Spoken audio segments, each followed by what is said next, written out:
Hello everyone, my name is Patrick, and today I'm going to teach you how you can be a superhero in real life. Now, does that mean I'm going to teach you to fly around and shoot lasers from your eyes? Of course not, that's ridiculous. But a lot of people from a young age have always wanted to be like the non-superpowered superheroes, like Batman or Moon Knight.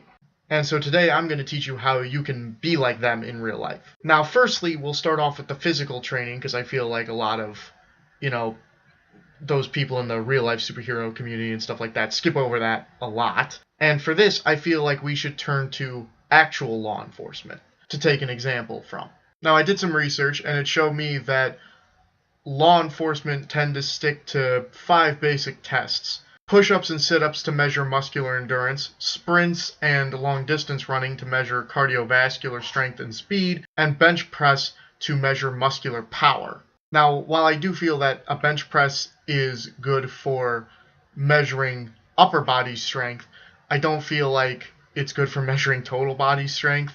I feel like a clean and press is better for that. So that would be my recommendation for a real-life superhero workout would be 4 sets of 25 push-ups, 4 sets of 25 sit-ups, 5 sets of 5 clean and presses, and to jog a mile intermixed with sprints. Sprint where you can, and then when you start to feel like you need to take a rest, then jog, and do that for a mile. Now we'll go over the actual fighting training that you will need in order to be a, real-life superhero.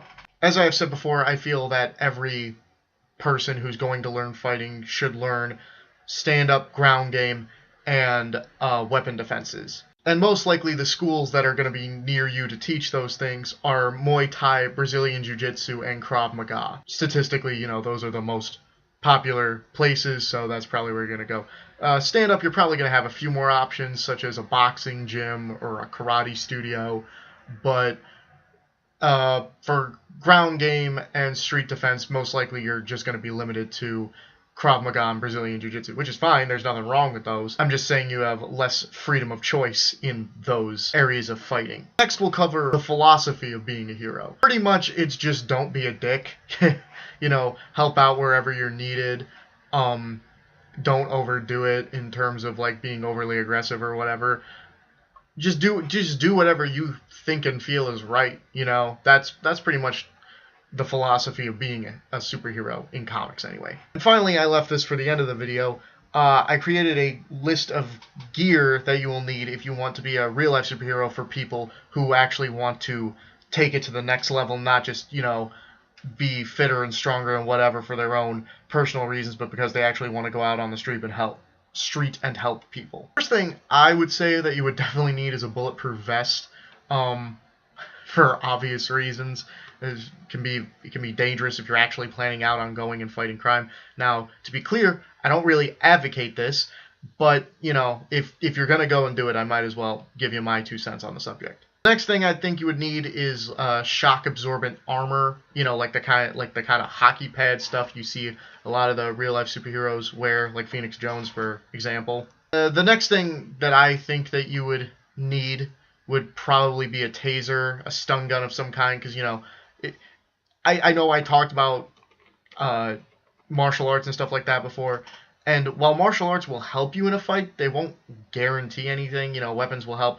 Naturally, weapons won't guarantee anything either, but when you're out on the street, you're going to want every advantage that you can get, so a taser would help a lot. The next thing that I say that you would need would be a knife, and because a lot of people view a knife as just a weapon, but it's actually a tool you can use.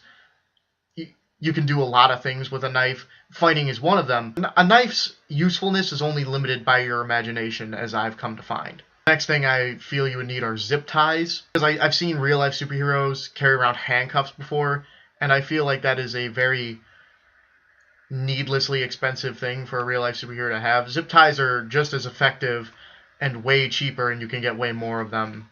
So I feel like that's the better option in that department. The next thing I think you would need is a mounted flashlight, whether that be on your shoulder or on your chest or on your belt. Just a mounted flashlight anywhere on your body, because you don't want your hands to get too tied up. If one hand's got a flashlight, then it's it's tied up with the flashlight, and then you have to choose between dropping, if you're in a fight or in a chase or whatever and it gets knocked or whatever, then you have to make a choice of like dropping the flashlight and possibly losing visibility, or keeping the flashlight and possibly handicapping yourself, stuff like that. So I feel like a mounted flashlight is a better option. Next thing I would say that you would need would be a first aid kit, just in case you would run into anyone who happens to be hurt on the street. You can help them that way by fixing up their wounds. The next thing I would say that you would probably need would be, this is more if you're a part of a team. I would say you need like one of those walkie-talkie type radios, the kind you see cops talking into. Get your own frequency so that like if you decide to split up, you don't have to like call each other, waste time calling each other and being like, well, pick up. You can just, I'm here, I need your help. There's a reason cops do that. And the last thing I think that you would need would be a nightstick, because why not just carry around all the legal weapons? You know what I mean? Just rather be safe than sorry. There's a reason why a cop's belt is lined with like several different weapons, is because if there are like at least three different non-lethal options and then one lethal option. So he has multiple ways of trying to take you alive and one way of trying to kill you if that is not possible. So it, and also it acts as like a safety measure in case one weapon fails. You can go to the next, and if that weapon fails, then you go to the next. So there are many reasons why cops wear multiple different weapons on their belts, and so should you. Alright guys, well that's just been my information on how you can be a real-life superhero. If you guys have any thoughts on this subject, please leave them down in the comments. I'm Patrick, and I'll see you next time.